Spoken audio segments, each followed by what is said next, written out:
Shalom, selamat pagi Bapak Ibu Saudaraku yang dikasihi oleh Tuhan Yesus. Pagi ini bersama-sama kita renungkan firman Tuhan dengan judul Bukan Lagi Hamba, Melainkan Anak. Terambil dari kitab Galatia pasal 4 ayat 7. Demikian bunyi firman Tuhan.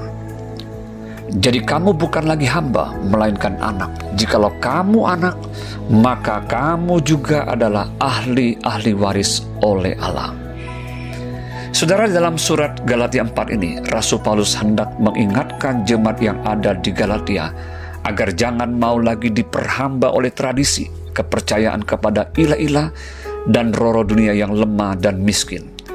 Dan sebagai orang yang telah beriman dan percaya kepada Yesus Kristus, Rasul Paulus menegaskan bahwa mereka seharusnya hidup di dalam kebenaran dan kesadaran bahwa sesungguhnya mereka adalah anak-anak perjanjian yang juga menjadi ahli-ahli waris kerajaan Allah, ayat 8-9. Dan di dalam Galatia 4 ayat 31, Rasul Paulus menuliskan demikian sebagai kesimpulan.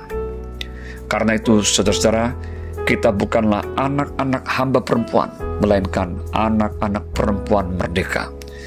Saudara, ada beberapa hal penting dari Galatia 4 ini sebagai refleksi bagi kita orang-orang percaya pada saat ini.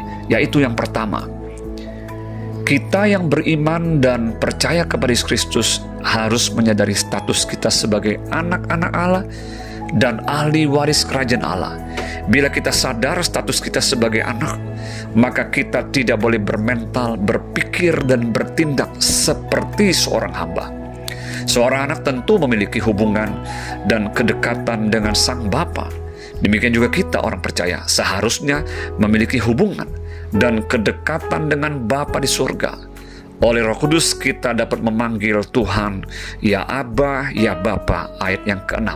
Yang kedua, sebagai anak-anak Allah dan ahli-ahli waris kerajaan Allah, maka kita wajib hidup menurut pola kerajaan Allah, bukan menurut pola dunia ini, ayat 21-31. Pola hidup kerajaan Allah membawa kita kepada hidup yang merdeka dari perhambaan.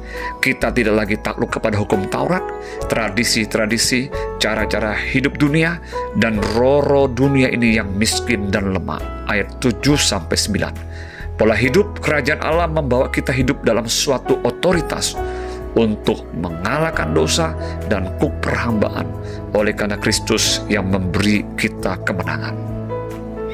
Saudara, saat ini bagaimana dengan kehidupan kita sebagai orang percaya?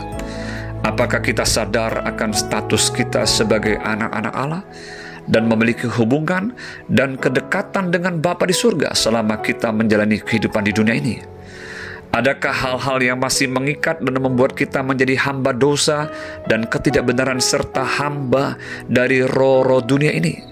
Ingatlah bahwa status kita sebagai anak-anak perjanjian dan anak-anak kerajaan Allah jangan mau lagi diperhamba oleh roh-roh dunia, dosa, dan ketidakbenaran. Hiduplah menurut pola kerajaan Allah. Jadilah merdeka di dalam Kristus dan kebenarannya.